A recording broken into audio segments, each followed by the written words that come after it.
এই ক্লাসের মধ্যেও স্যার 30 মিনিট আলাপ করতেছেন যে এখনও এই সময়ে এসে হিজাব পরার অপরিহার্যতা কী। মানে একটা পলিটিক্যাল সায়েন্সের কোর্স, এই কোর্সের সাথে কোনো আলাপ নাই, এর সাথে কোনো আলাপের সম্পর্ক নাই, কিন্তু টেনে এনে কেন এটা পড়েছে, ওর তো অনেক গরম, তাহলে এটা কি আসলে ইসলামে আছে কি না, মানে এই যে আলাপগুলি। এবং আমি আপনাকে এখনও নাম বলতে পারি, ধরেন আমার ভাগ্নি ঢাকা বিশ্ববিদ্যালয়ে সোশিওলজিতে পড়ে, তো ওদের তো কিছু ক্লাস অনলাইনই হয়। তো গতকাল ওদের একটা ক্লাস হচ্ছিল, তো আমাকে শোনাচ্ছিল ওদের এক প্রফেসর।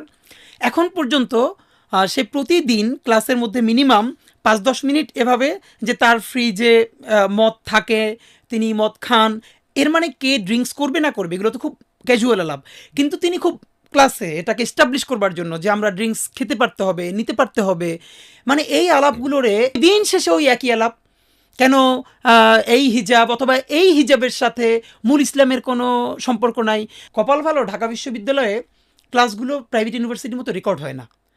আপনি ধরেন, আমি তো এটা যদি কোনো দিন সম্ভব হয় যে প্রাইভেট ইউনিভার্সিটিতে ভাই আপনি জানেন নিশ্চয়ই যে পুরো ক্লাসটা রেকর্ডে থাকে, কারণ স্টুডেন্টরা পরে যাতে শুনতে পারে, অথরিটিও শোনে, এবং তারপর আবার তারা মার্কিং করে যে এই ম্যাটেরিয়ালের সাথে টিচার কতটুকুন ছিল নাকি এর বাইরে ছিল, প্রাসঙ্গিক ছিল কিনা। ঢাকা ইউনিভার্সিটির টিচারদের যদি অনলাইন ক্লাস মানে ক্লাসগুলো রেকর্ড রাখা হয়, শুধু আপনি শুধু ধরে রাখেন যে 80% টিচার হয়তো চাকরিই করবে না বা চাকরি ছেড়ে দিবে, তাদের চাকরি থাকবে না।